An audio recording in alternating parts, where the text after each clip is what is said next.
नमस्कार दोस्तों। 21 मई 1991 शाम के लगभग 6 बजे पूर्व प्रधानमंत्री राजीव गांधी विशाखापट्टनम में अपनी चुनावी रैलीज को खत्म करके मद्रास निकलने की तैयारी कर रहे थे। दोस्तों, यह एक ऐसा समय था जब चेन्नई को मद्रास कहा जाता था। उनका हेलीकॉप्टर उड़ान भरने के लिए तैयार हो रहा था कि तभी अचानक से हेलीकॉप्टर के पायलट उन्हें इन्फॉर्म करते हैं कि कुछ टेक्निकल डिफिकल्टीज आ गई हैं। उन्हें कहा जाता है कि मद्रास जाना पॉसिबल नहीं हो पाएगा, तो राजीव गांधी निराश होकर स्टेट गेस्ट हाउस की तरफ जाने लगते हैं। अपनी गाड़ी में बैठकर जब वह स्टेट गेस्ट हाउस की तरफ जा रहे थे तो रास्ते में ही उनकी पुलिस टीम को एक वायरलेस मैसेज मिलता है। कहा जाता है कि हेलीकॉप्टर के अंदर जो टेक्निकल डिफिकल्टीज थी, जो टेक्निकल प्रॉब्लम्स थी, वो अब ठीक हो गई हैं। हेलीकॉप्टर उड़ान के लिए तैयार हो गया है, तो राजीव गांधी एक यू टर्न लेकर एयरपोर्ट की तरफ निकल पड़ते हैं। दोस्तों, वो इतनी जल्दी में थे कि अपने पर्सनल सिक्योरिटी चीफ ओपी सागर को भी इन्फॉर्म नहीं करते, जो कि एक अलग वैन में ट्रैवल कर रहे थे। वो हेलीकॉप्टर में बैठकर अपनी पर्सनल सिक्योरिटी टीम के बिना ही मद्रास पहुंच जाते हैं। रात के करीब 8:30 बजे मद्रास एयरपोर्ट पर कांग्रेस के बहुत सारे नेता राजीव गांधी को रिसीव करने आते हैं। इस रात इनको पेरम्बदूर में, श्री पेरम्बदूर एक सिटी है, वहां पर एक इलेक्शन रैली को एड्रेस करना था। यह पहले से ही रैली के लिए लेट हो चुके थे, सो रात के 10:10 यह श्री पेरम्बदूर पहुंचते हैं। गर्मी के इस मौसम में भी हजारों कांग्रेस सपोर्टर्स राजीव गांधी को देखने के लिए एक्साइटेड थे। एक गाने की आवाज सुनाई दे रही थी जिसमें राजीव और इंदिरा गांधी की तारीफ की जा रही थी। लगभग 10:19 पे राजीव गांधी जैसे ही मंच की ओर एक कदम आगे रखते हैं, तभी अचानक से एक बहुत बड़ा धमाका होता है। कुछ 10 सेकंड में चारों ओर धुआं धुआं और लोगों की चीख पुकार सुनाई देती है।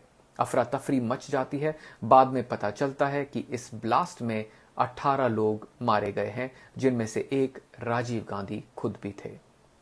21 मई की सुबह अखबार में ये सब खबरें छपती हैं। पूरा देश देखकर हैरान था। प्रधानमंत्री चंद्रशेखर, जो भुवनेश्वर में एक रैली में थे, उसे बीच में ही छोड़कर दिल्ली वापस आ जाते हैं। तुरंत एक इमरजेंसी कैबिनेट मीटिंग बुलाई जाती है जिसमें इंटेलिजेंस एजेंसीज के सारे चीफ्स शामिल थे। रॉ, R&AW, इंटेलिजेंस ब्यूरो और मिलिट्री इंटेलिजेंस के हेड्स। लेकिन हैरानी की बात यह थी कि किसी के पास भी इस असैसिनेशन को लेकर कोई भी जवाब नहीं था। कोई नहीं बता पा रहा था कि यह हमला कैसे हुआ और किसने किया। यह इंडिया की हिस्ट्री का सबसे कॉम्प्लेक्स और मिस्टीरियस असैसिनेशन बनने वाला था। क्योंकि बात क्या थी दोस्तों, इससे पहले जो 2 बड़े हाई प्रोफाइल असैसिनेशंस हुए थे, जैसे कि महात्मा गांधी जी का और इंदिरा गांधी का असैसिनेशन, उन दोनों केसेस में उनके हत्यारों को ऑन द स्पॉट ही पकड़ लिया गया था। लेकिन इस बार कोई भी नहीं जानता था। इस बार कोई भी नहीं जानता था कि किलर कौन है, और कोई डायरेक्ट एविडेंस भी नहीं था। ब्लास्ट की वजह से सारा सबूत डिस्ट्रॉय हो चुका था। ब्लास्ट करने वाले अटैकर की आइडेंटिटी भी अनक्लियर थी और कोई कॉन्क्रीट लीड भी नहीं थी। यह पूरे तरीके से एक ब्लाइंड केस था। सबको अब इसी बात का डर लग रहा था कि इसी वजह से यहां पर कॉन्स्पिरेसी थ्योरीज ना बनने लग जाएं। अगर कुछ दिनों में क्लियर नहीं हुआ कि इसके पीछे कौन था, तो जाहिर सी बात है मीडिया में और जनता में अफवाहें फैलने लगेंगी। इस अनप्रेसिडेंटेड क्राइसिस से डील करने के लिए एक स्पेशल इन्वेस्टिगेशन टीम बनाई जाती है। इस एसआईटी को लीड करने के लिए उस वक्त के सीबीआई डायरेक्टर चुनते हैं आईपीएस ऑफिसर DR कार्तिकेयन को। इन्हें पॉलिटिकल प्रेशर को हैंडल करने की आर्ट उस वक्त बहुत अच्छे से आती थी। एसआईटी की टीम में इनके साथ देश के टॉप ऑफिसर्स शामिल थे, एनएसजी के हेड से लेकर मल्टीपल एक्सपीरियंस्ड आईपीएस ऑफिसर्स तक। दोस्तों, एक बहुत ही हाईली क्वालिफाइड और हाईली केपेबल टीम। इस टीम के सामने अब एक ही टारगेट था, पता लगाओ कौन है जिम्मेदार राजीव गांधी की असैसिनेशन के पीछे। इस केस को एक कॉन्स्पिरेसी थ्योरी बनने से रोकना था और इंडिया की सिक्योरिटी फोर्सेस की क्रेडिबिलिटी को रिस्टोर करना था। इसी समय के दौरान दोस्तों इंडिया टुडे के एक जर्नलिस्ट अनिरुद्ध मिश्रा इस केस को शुरू से कवर कर रहे थे। शुरू से लेकर एंड तक वो इस केस को एक बड़े क्लोजली एंगल से फॉलो कर रहे थे और साल 2022 में जाकर वो अपनी किताब पब्लिश करते हैं, 90 days to true story of the hunt for Rajiv Gandhi's assassinations. And अब सोनी लाइव में इस किताब पे एक बड़ी शानदार अडेप्टेशन करी है जो एक वेब सीरीज के रूप में है, the hunt Rajiv Gandhi assassination case, directed by Nagesh Kukunoor. तो दोस्तों आइए जानते हैं राजीव गांधी असैसिनेशन की पूरी कहानी आज के इस वीडियो में। वीडियो के अंत तक बने रहें, ये बहुत ही इंटरेस्टिंग डॉक्यूमेंट्री होने वाली है। इस केस की इन्वेस्टिगेशन कहां से शुरू की जाए यह किसी को समझ नहीं आ रहा था। क्राइम सीन से मिले ज्यादातर सबूत धमाके में ही तबाह हो चुके थे और जो कुछ बचा था उसका आइडेंटिफिकेशन करना बहुत मुश्किल था। मीडिया में अफवाहें चलने लग गई थी कि इसके पीछे एलटीटीई एक तमिल मिलिटेंट ऑर्गेनाइजेशन जिम्मेदार हो सकती है। तो प्रधानमंत्री Chandrashekhar raw chief GS Vajpayee को बुलाकर मीडिया में इस स्पेकुलेशन के बारे में पूछते हैं, क्या सही में राजीव गांधी को एलटीटीई ने मारा था? दोस्तों जीएस वाजपेयी जवाब में कहते हैं कि एलटीटीई के इंटरनेशनल सेक्रेटेरिएट के चीफ साथाशिवम कृष्ण कुमार एलियस टिट्टू इस असैसिनेशन से कोई भी लिंक डिनाई करते हैं। जीएस वाजपेयी प्रधानमंत्री से कहते हैं कि टिट्टू एलटीटीई के रॉ का एक आदमी था और रॉ को नहीं लगता कि इसमें कोई भी विदेशी साजिश है। साथ ही में इस असैसिनेशन के पीछे कश्मीर या सिख मिलिटेंट्स के होने की संभावना को भी डिनाई किया जाता है। 22 मई की सुबह तमिलनाडु के फोरेंसिक लैब्स के डायरेक्टर डॉक्टर चंद्रशेखरन जब अखबारों को पढ़ रहे थे तो उन्हें कुछ ऐसा दिखाई दिया जिसने पूरे केस को बदल कर रख दिया। अखबारों में इस क्राइम सीन की फोटोज छपी थी और गौर से देखने पर दिख रहा था लाशों के ढेर के बीच में एक कैमरा। उन्हें लगा कि यह कैमरा इस केस को सबसे इंपॉर्टेंट क्लू दे सकता है। डायरेक्टर चंद्रशेखरन अपनी टीम को इस कैमरा को ढूंढने का आदेश देते हैं। पता चलता है कि यह कैमरा हरि बाबू नाम के एक फोटोग्राफर का है जिनकी खुद इस ब्लास्ट में मृत्यु हो चुकी है। ब्लास्ट के बाद इस कैमरा को सीआईडी ने रिकवर कर लिया था। सीआईडी का एक आदमी डॉक्टर चंद्रशेखरन से मिलता है और उनकी टीम को कैमरा की फिल्म से 10 फोटोग्राफ्स मिलती हैं। इनमें से एक फोटो बड़ी खास थी, एक फोटो जिसमें देखने को मिलता है हरे और नारंगी रंग का सलवार कमीज और चश्मा पहने एक औरत चंदन की माला लेकर खड़ी थी और इस औरत से कुछ ही दूर वाइट कुर्ते पजामे में एक आदमी एक जर्नलिस्ट की तरह नोटबुक हाथ में लिए खड़ा था। क्राइम सीन पर मिले छोटे मोटे सबूतों के आधार पर अब यह साफ हो गया था कि यहां पर एक ह्यूमन बॉम्ब का इस्तेमाल किया गया है। इस बॉम्ब को स्टेज के अंदर या किसी गाड़ी के नीचे रखा नहीं गया था बल्कि एक इंसान के ऊपर ही लगाया गया था। फॉरेंसिक लैब को एक ब्लू डेनिम कपड़ों में उनके साथ एक वायर्स और उसमें हरे और नारंगी रंग के धागे मिले थे, जिससे साबित हुआ कि इस फोटो में दिख रही है औरत खुद ही एक्चुअली एक ह्यूमन बॉम्ब थी। इन्हीं फोटोज में तमिलनाडु पुलिस की एक सब इंस्पेक्टर अनुसुईया को राजीव गांधी के पास भी देखा गया था। इस ब्लास्ट के बाद वह पूरी तरीके से जल गई थी और हॉस्पिटल में थी, लेकिन फॉर्चुनेटली जिंदा थी।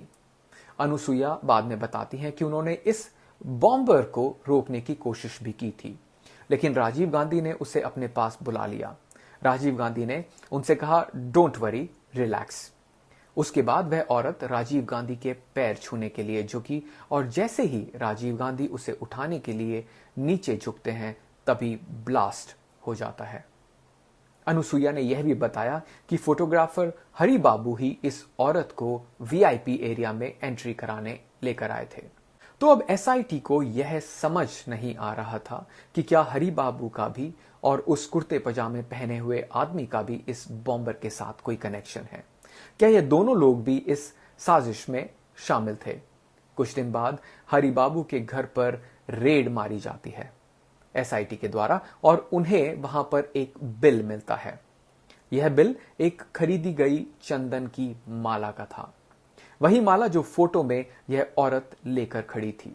इसके अलावा उन्हें एक बॉक्स भी मिलता है जिसमें LTTE चीफ प्रभाकरण की फोटो थी और हरि बाबू को अपनी गर्लफ्रेंड सुंदरी को लिखा गया एक लेटर। उस लेटर में उन्होंने साफ तौर पर लिखा था कि वह एक डेंजरस मिशन पर जा रहे हैं और इस बात से दोस्तों यह चीज साफ हो गई थी कि यहां पर LTTE डायरेक्टली इन्वॉल्व है। लेकिन सबसे बड़ा ब्रेक थ्रू मिलता है वेदारम के शहर में। पुलिस एक रूटीन चेक कर रही थी कि एक मोटरसाइकिल पर सवार युवक को रोका जाता है। वह बहुत तेज मोटरसाइकिल चला रहा था। इसके एक्सेंट से पुलिस को शक हो जाता है कि यह एक श्रीलंकन तमिल है। इंटेरोगेशन के लिए इसे कस्टडी में लिया जाता है और पता चलता है कि वह शंकर कोनेसन था। जब क्राइम सीन की हरि बाबू द्वारा ली गई फोटोज इसे दिखाई जाती हैं तो वो तुरंत व्हाइट कुर्ता पजामा पहने हुए आदमी को पहचान लेता है और बताता है कि ये शिवारसन है। वो उनको आइडेंटिफाई कर लेता है एज शिवारसन। यह बताता है कि शिवारसन LTTE चीफ प्रभाकरण का ट्रस्टेड सोल्जर था और वह यह भी कन्फेस करता है कि खुद शिवारसन की लीडरशिप में 1 मई को इंडिया में 9 मेंबर हिट स्क्वाड आया था और यह खुद भी उस हिट स्क्वाड का हिस्सा था।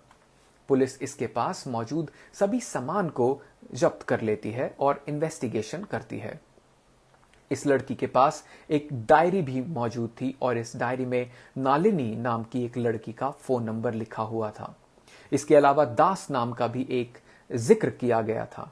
तमिलनाडु पुलिस की क्यू ब्रांच नालिनी से पूछताछ करने भी गई लेकिन उसको उसके खिलाफ कुछ भी नहीं मिला। 30 मई 1991 SIT के द्वारा एक फीमेल बॉम्बर और शिवारसन की फोटो अखबारों में रिलीज कर दी जाती है। कुछ दिनों बाद SIT को एक फोन कॉल आता है। एक आदमी बताता है कि 21 मई की दोपहर को उसकी वाइफ ने उसकी नेबर नालिनी को अखबार में छपे फोटो से मिलते जुलते लोगों के साथ देखा था। वह कहता है कि उस लड़की के हाथ में भी चंदन की माला थी। नालिनी का नाम SIT के सामने अब बार बार आ चुका था, पहला उस डायरी में और दूसरा फोन कॉल पर। यह आदमी अपनी पड़ोसी नालिनी का जिक्र कर रहा था। दोस्तों इसी बीच 11 जून को एक रेड में एजेंसीज को LTTE की प्रोपेगेंडा किताब दी सेटन एक फोर्स की 3000 कॉपीज मिलती हैं। इस केस में भाग्यनाथन नाम के एक व्यक्ति को कस्टडी में लिया जाता है और एक प्रिंटिंग प्रेस जो कि एक प्रिंटिंग प्रेस को चलाता था और उस पर LTTE का लिटरेचर प्रिंट करने का शक था। इसी की वजह से SIT को एक बड़ा सक्सेस मिलता है। कई घंटों की इंटेरोगेशन के बाद भाग्यनाथन पुलिस को बताता है कि एक्चुअली में नलिनी उसकी बहन थी, पर फोटोज में दिख रहा था वह व्हाइट कुर्ता पजामा पहनने वाला व्यक्ति शिवारसन है। शिवारसन की सिर्फ एक ही आंख थी और उस बॉम्बर का नाम धानु है। यह आदमी पुलिस को साफ शब्दों में बताता है कि उसकी बहन नालिनी और उसका लवर मुर्गन यानी दास भी इस साजिश का हिस्सा थे। एक एक करके साजिश में सभी नाम सामने आने लग रहे थे। शिवारसन, नालिनी और शुभा की फोटोज वाले पोस्टर्स मुर्गन की कंप्यूटर जनरेटेड इमेज के साथ पूरे तमिलनाडु में चिपका दिए जाते हैं। पब्लिक को कहा जाता है अगर यह लोग कहीं पर भी दिखें तो सीधा पुलिस को फोन लगाएं। SIT को भी यह पता चलता है कि राजीव गांधी के असैसिनेशन के बाद मुर्गन नालिनी और उसकी मां को तिरुपति मंदिर लेकर गया था और यहां उसने नालिनी से शादी की थी। इन दोनों को पकड़ने के लिए एक बड़ा ही ड्रामेटिक ऑपरेशन किया जाता है SIT के द्वारा। एक ट्रैप सेट किया जाता है। 13 जून 1991 मद्रास के साइदा बेस बस टर्मिनस पर नालिनी और मुर्गन को अरेस्ट कर लिया जाता है। मुर्गन जो कि एक एक्सप्लोजिव एक्सपर्ट था, उसने अरेस्ट से बचने के लिए भागने की कोशिश की। भागने में फेल रहा तो उसने साइनाइड कैप्सूल निगलकर आत्महत्या करने की कोशिश की, लेकिन NSG के कमांडोज वहां पर टाइम पर पहुंच गए और उसे पकड़ लिया जाता है, वो भी जिंदा। असल में दोस्तों LTTE के सभी मेंबर्स के लिए साइनाइड कैप्सूल को गले में लॉकेट की तरह पहनना कंपलसरी था। पकड़े जाने पर ताकि वह कुछ भी पुलिस को ना बताएं, उन्हें कहा जाता था कि साइनाइड कैप्सूल को निगलकर खा लो, लेकिन जिंदा पुलिस के हाथ मत आओ। अरेस्ट होने से बेटर ये ऑप्शन है कि आप अपने आप को मार लो। यही कारण है कि एसआईटी के लिए किसी भी एलटीटीई सदस्य को जिंदा पकड़ना बहुत मुश्किल था। आमतौर पर मिलिटेंट्स को पुलिस मारने की कोशिश करती है, लेकिन यहां पर इन्हें जिंदा पकड़ने की कोशिश की जा रही थी। इसके लिए एनएसजी कमांडोज को एक स्पेशल ट्रेनिंग भी दी गई। उन्हें बताया गया कि एलटीटीई के मेंबर्स यहां पर साइनाइड की पिल्स खाएंगे। उन्हें एग्जैक्टली बताया गया कि इसे कैसे रोका जाए, इन्हें यह पिल्स खाने से। अगर जान बचाना है तो आपको 15 से 30 सेकंड के अंदर 3 स्टेप प्रोसेस को एग्जीक्यूट करना पड़ेगा। मतलब 30 सेकंड के अंदर उनको एक एंटीडोट देना है और 30 मिनट्स के अंदर हॉस्पिटल पहुंचाना है। अब इस अरेस्ट के बाद एसआईटी के पास कोनेश्वरन, भाग्यनाथन, नलिनी और मुरुगन थे। इनसे और बाकी कुछ और अरेस्टेड लोगों के साथ पूछताछ करी जाती है और इसमें पूरी साजिश सामने आ जाती है। आखिर क्या कारण था कि एलटीटीई के मेंबर्स राजीव गांधी को मारना चाहते थे? यह समझने के लिए दोस्तों हमें थोड़ा इतिहास को समझना होगा। एलटीटीई का फुल फॉर्म है लिबरेशन टाइगर्स ऑफ तमिल इलम। यह मिलिटेंट ऑर्गेनाइजेशन श्रीलंका के नॉर्दर्न और ईस्टर्न हिस्से में एक अलग तमिल कंट्री बनाने के लिए लड़ रही थे। बात क्या है कि श्रीलंका में सिन्हलीज बोलने वाले जो लोग हैं वो मेजॉरिटी में है, लगभग 74.9%, ऑलमोस्ट 75%, और तमिल बोलने वाले लोग माइनॉरिटी में एट अराउंड 11.2%। हिस्टोरिकली देखा जाए दोस्तों तो श्रीलंका में भी वही हुआ जो बाकी और कई देशों में हुआ है, मेजॉरिटी का माइनॉरिटी पर अत्याचार करना। श्रीलंकन तमिल्स के खिलाफ सिस्टमिक डिस्क्रिमिनेशन देखने को मिलता है और यही कारण था कि इस ऑर्गेनाइजेशन का जन्म होता है और यहां पर यह एक सेपरेट देश को डिमांड करने लगे हैं। इंडिया के तमिलनाडु में क्योंकि खुद तमिल्स की पॉपुलेशन काफी ज्यादा है तो तमिल्स को लेकर काफी सिंपैथी थी। सन 1983 में इंडिया ने तमिलनाडु के मिलिटेंट ग्रुप्स को ट्रेनिंग देना भी शुरू कर दिया था। कहा जाता है कि इंडिया एलटीटीई की मदद लेकर अपने सदर्न कोस्ट को प्रोटेक्ट करना चाहता था और श्रीलंका में पाकिस्तानी, चाइनीज और अमेरिकन इन्फ्लुएंस को बढ़ने से रोकना चाहता था। 1987 तक हालत इतने बिगड़ चुके थे कि श्रीलंका पर प्रेशर बढ़ने लग गया था। डर था कि इंडिया कहीं खुद ही इस वॉर में ना कूद जाए। तो इंडिया और श्रीलंका के बीच 29 जुलाई 1987 को इंडिया श्रीलंका एकॉर्ड्स साइन किए जाते हैं। इन एकॉर्ड्स के हिसाब से इंडिया को श्रीलंका में शांति एस्टैब्लिश करनी थी, लेकिन एलटीटीई इस प्रोसेस में शामिल नहीं था। उसने कहा कि वो कोई भी साइन नहीं करेगा, लेकिन राजीव गांधी अब पीस एस्टैब्लिश करना चाहते थे। जब वो प्रधानमंत्री बने तो उन्होंने इंडियन पीस कीपिंग फोर्स को श्रीलंका में डिप्लॉय कर दिया। इंडियन सरकार ने एलटीटीई को हथियार छोड़ने को कहा, लेकिन एलटीटीई ने ऐसा करने से मना कर दिया। इसलिए 7 अक्टूबर 1987, 7 अक्टूबर 1987 को इंडियन फोर्सेस के खिलाफ वॉर डिक्लेयर कर दी जाती है एलटीटीई के द्वारा। बहुत इंटेंस फाइटिंग देखने को मिलती है यहां पर। दोनों साइड्स पर हजारों लोग मारे जाते हैं और ऑलमोस्ट 3 सालों तक यह युद्ध चलता है। फाइनली जाकर मार्च 1990 में इंडिया को अपनी पीस कीपिंग फोर्सेस को विड्रॉ करना पड़ता है। एलटीटीई अपना कंट्रोल रीगेन कर लेती है और इस वक्त तक राजीव गांधी सत्ता से बाहर हो चुके थे। नवंबर 1989 की इलेक्शंस में even though Congress single largest party बनती है, लेकिन राजीव गांधी अपनी मेजॉरिटी खो चुके थे। वीपी सिंह को इंडिया का 7th प्राइम मिनिस्टर बनाया जाता है। वह सरकार बनती है जनता दल पार्टी की, जिसमें आउटसाइड सपोर्ट था बीजेपी और कम्युनिस्ट पार्टीज का। अपने आप में बहुत ही अनस्टेबल सरकार है। जो भी पॉलिटिक्स को गहराई से समझता है वो जानता है कि एक्चुअली में अब कांग्रेस की वापसी दोबारा होने वाली है। एलटीटीई के लिए राजीव गांधी के वापस प्रधानमंत्री बनने का मतलब था कि श्रीलंका में इंडियन पीस कीपिंग फोर्सेस की वापसी हो जाएगी। इसलिए अक्टूबर 1990 में उन्होंने फैसला लिया कि राजीव गांधी की हत्या करेंगे।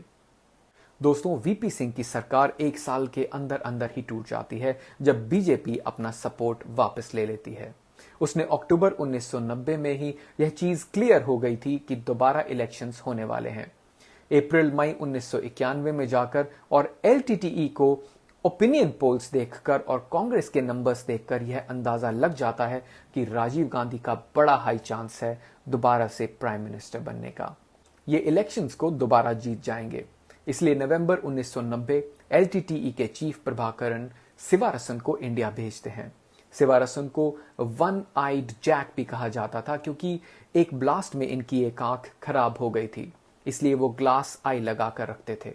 यह तमिलनाडु में पहुंचकर अपने हाइडआउट्स बनाते हैं और असैसिनेशन को अंजाम देने के लिए अपनी कजन धानु और बैकअप के तौर पर शुभा को इंडिया बुलाते हैं। एक्चुअल असैसिनेशन होने से पहले यहां पर 2 टेस्ट रन्स भी किए गए थे। दूसरे टेस्ट रन में धनु ने एक्चुअली में जाकर former prime minister VP Singh के पैर भी छुए थे। इसका मकसद दोस्तों यह था कि वो देखना चाहते थे कि देश के प्रधानमंत्री की सिक्योरिटी अरेंजमेंट्स को बेसिकली गेज करना चाहते थे वो किस लेवल की है। क्या एक्चुअली में उन्हें बाईपास किया जा सकता है? क्या एक्चुअली में प्रधानमंत्री के इतने नजदीक आया जा सकता है कि उनके पैर छूने को मिले? और इसका जवाब अनफॉर्चुनेटली हां था। सिवारसन को जब 21 मई की राजीव गांधी की पॉलिटिकल रैली के बारे में पता चला तो यहीं पर उसने प्लान बनाया स्ट्राइक करने का। लेकिन सिर्फ यही नहीं, अगर यह प्लान फेल हो जाता तो एलटीटीई के पास एक प्लान बी भी था। दिल्ली में राजीव गांधी की हत्या करने के लिए और तैयारी चल रही थी। इसके लिए 17 साल की आदिराई नाम की एक और बॉम्बर को 70 साल के एक बुजुर्ग आदमी के साथ दिल्ली में पहले से ही डिप्लॉय कर दिया गया था। रॉ की इंटेलिजेंस के आधार पर इन्हें पहाड़गंज के एक होटल में अरेस्ट किया गया। इंटेरोगेशन में इन दोनों ने बताया कि असैसिनेशन के बाद इनका काम काठमांडू में एक एलटीटीई ऑपरेटिव के साथ कांटेक्ट कर सिवारसन की भागने में मदद करना था। इन दोनों की मदद से काठमांडू में मौजूद इस एलटीटीई ऑपरेटिव को भी अरेस्ट करके दिल्ली लाया जाता है। इसके बाद सिवारसन का नेपाल के जरिए इंडिया से भागने का रास्ता भी बंद हो चुका था। अब जब पूरी साजिश यहां पर सामने आ जाती है तो एसआईटी का एकमात्र टारगेट बचा था सिवारसन को जिंदा पकड़ना। लेकिन यह आदमी एक बहुत ही शातिर ऑपरेटिव था। लगातार अपने हाइडआउट्स को बदलता रहता था, पुलिस को मिसलीड करता रहता था। कभी सिख बन जाता था तो कभी मौलवी तो कभी पुजारी। अपने डिस्गाइजेस वो हर दिन बदलता था, अपनी पहचान को वो हर दिन बदलता था। इसकी फोटो छापकर हजारों पोस्टर्स देश भर में लगवाए जाते हैं। 15 लाख रुपए का इनाम भी घोषित किया जाता है। लेकिन सिवारसन किसी गोस्ट की तरह एक शहर से दूसरे शहर गायब होता रहता था, तो उसे पकड़ना बहुत मुश्किल हो गया था। सबसे बड़ा कारनामा तो सिवारसन ने तब किया जब वो 28 जून को पुलिस की घेराबंदी से बचने के लिए एक ऑयल टैंकर में छिपकर बेंगलुरु आ गया। इस टैंकर के अंदर इसने अपने लिए एक सीक्रेट चेंबर बनाया हुआ था जिसमें मैट्रेसेस, पिलो, स्नैक्स और पानी की अरेंजमेंट्स थे। सिवारसन और शुभा इस चेंबर में छुपकर पुलिस के दर्जनों चेक पॉइंट्स को क्रॉस करते हुए मद्रास से बेंगलुरु पहुंच जाते हैं। 350 किलोमीटर तक की ये जर्नी को वो कवर कर लेते हैं। इसके बाद एसआईटी को इंफॉर्मेशन मिलती है कि सिवारसन और उनका गैंग बेंगलुरु के इंदिरा नगर के एक सेफ हाउस में छिपे हैं। 2 अगस्त 1991 को एसआईटी यहां पर एक रेड मारती है। कैप्टन रविंद्रन की लीडरशिप में एनएसजी के ब्लैक कैट कमांडोज की टीम अंदर घुसती है और साथ में इन्होंने लिए हुए थे साइनाइड के एंटीडोट्स। प्लान था कि अटैकर्स को जिंदा पकड़ना है। लेकिन जैसे ही एसआईटी ने घर को घेरा, अंदर मौजूद एलटीटीई के मेंबर्स को इसका एहसास हो गया और एसआईटी के अंदर घुसने से पहले ही सबने साइनाइड खा लिया था। अंदर पहुंचने पर एनएसजी कमांडोज को सिर्फ लाशें मिली। लेकिन इन लाशों में सिवारसन का कोई नामो निशान नहीं था। लगभग 90 दिन तक यह रिलेंटलेस सर्च जारी रहती है। 18 अगस्त 1991 पुलिस को सिवारसन के एक और हाइडआउट के बारे में पता चलता है। इंफॉर्मेशन मिलती है कि बेंगलुरु के बाहर कोनानकुंटे में एक छोटे से पीले रंग के घर में शुभा और 5 अन्य लोगों के साथ यह छुपा हुआ था। लेकिन जब एसआईटी यहां पर पहुंचती है तो देखने को मिलता है कि इस घर को पहले से ही पुलिस की गाड़ियों ने घेर रखा है। यह तो एक सीक्रेट ऑपरेशन होने वाला था, लेकिन इस ऑपरेशन का सरप्राइज एलिमेंट अब खत्म हो चुका था। हर तरफ पुलिस वाले खड़े थे। यहां मौजूद हर इंसान, चाहे वो मूंगफली बेचने वाला हो या गली में खेलते बच्चे, सबको पता चल चुका था कि राजीव गांधी के असैसिनेशन का जो मास्टरमाइंड है उसका गैंग शायद इसी घर में छिपा है। एक बार फिर से दोस्तों, एनएसजी के ब्लैक कैट कमांडोज इस घर को चारों तरफ से घेर लेते हैं। यह इन्वेस्टिगेशन का डिसाइसिव मोमेंट था। एनएसजी के चीफ कैप्टन ए.के. रविंद्रन और उनकी टीम रेड करने के लिए तैयार थी। एक बार फिर से उनके पास साइनाइड के एंटीडोट्स थे। इस बार वे जानते थे कि अगर पिछली बार की तरह थोड़ी सी भी ज्यादा देर हुई तो यह एंटीडोट्स किसी काम के नहीं रहेंगे, हमें सिर्फ लाशें मिलेंगी। इस बार यह सिवारसन को जिंदा पकड़ना चाहते थे और उसके लिए बहुत डिटरमाइंड थे। अपने सीनियर से इमीडिएट एक्शन की परमिशन मांगते हैं, क्योंकि यह जानते थे कि अगर कुछ सेकंड की भी देरी हुई तो सिवारसन हाथ से निकलकर भाग सकता है। लेकिन यहां पर इंडियन ब्यूरोक्रेसी का एक बहुत बड़ा फेलियर देखने को मिलता है। एसआईटी, बेंगलुरु पुलिस और दिल्ली में बैठे टॉप ऑफिसर्स के बीच कोऑर्डिनेशन की सख्त कमी थी। बेंगलुरु के पुलिस कमिश्नर ने अपने जवानों की सेफ्टी का हवाला देते हुए इमीडिएट रेड करने से मना कर दिया। वहां दिल्ली में बैठे हुए सीबीआई के डायरेक्टर विजय करण ऑर्डर करते हैं कि उनके पहुंचने से पहले कोई एक्शन नहीं होगा, और यहां कैप्टन रविंद्रन और उनकी टीम हेल्पलेसली वेट करते रहते हैं। शाम के करीब 4 बजे सीबीआई डायरेक्टर विजय करण आखिरकार इस लोकेशन पर पहुंच जाते हैं। उनके साथ थे एक साइनाइड एक्सपर्ट डॉक्टर रामाचरी। डॉक्टर रामाचरी ने साइनाइड एंटीडोट किट्स को चेक किया और कहा कि ये एक्सपायर हो चुके थे। इस पर कैप्टन रविंद्रन ने कहा कि एंटीडोट्स ऑफिशियल एक्सपायरी डेट के लगभग 14 दिन बाद तक भी इफेक्टिव रहते हैं, और अगर वेट किया तो सिवारसन यहां से हाथ से निकलकर भाग जाएगा। लेकिन वहां मौजूद डॉक्टर के साथ बहस होने लग जाती है एंटीडोट्स की वैलिडिटी पे। सीबीआई के डायरेक्टर ने साफ कह दिया कि एनएसजी को फ्रेश एंटीडोट्स आने तक इंतजार करना पड़ेगा, और यहीं पर पूरा गेम फेल हो जाता है। रविंद्रन को समझ नहीं आया कि अगर वो सिवारसन को जिंदा नहीं पकड़ सके तो इन फ्रेश स्टॉक्स का क्या फायदा। दोस्तों, ग्वालियर से एंटीडोट्स का एक और सेट मंगवाया जाता है। ऐसा करने में 14 घंटे बीत जाते हैं, इमेजिन। और यह देरी बहुत खतरनाक साबित होती है। 20 अगस्त की सुबह 36 घंटों की देरी के बाद एनएसजी कमांडोज फाइनली घर पर रेड करते हैं, लेकिन तब तक बहुत देर हो चुकी थी। जब कमांडोज घर के अंदर घुसते हैं तो उन्हें सिवारसन की मुर्दा बॉडी देखने को मिलती है। उसके साथ शुभा और बाकी सभी ऑपरेटिव्स भी, सब यहां पर जितने भी ऑपरेटिव्स थे सबने साइनाइड कब का खा लिया था। 21 मई को शुरू हुई इस इन्वेस्टिगेशन 20 अगस्त को सिवारसन की मौत के बाद खत्म हो जाती है। दोस्तों, पूरे 90 दिनों के बाद कुछ मायनों में यह इंडियन सिक्योरिटी एजेंसीज की एक बहुत बड़ी जीत थी, लेकिन कई सारे सवाल यहां पर अभी भी अनआंसर्ड रह गए।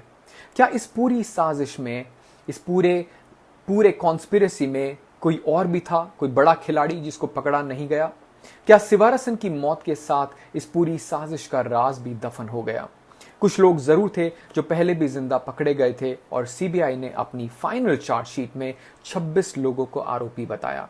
28 जनवरी साल 1998 स्पेशल टाडा कोर्ट इन सभी 26 आरोपियों को दोषी पाता है और इन सबको मौत की सजा सुनाई जाती है।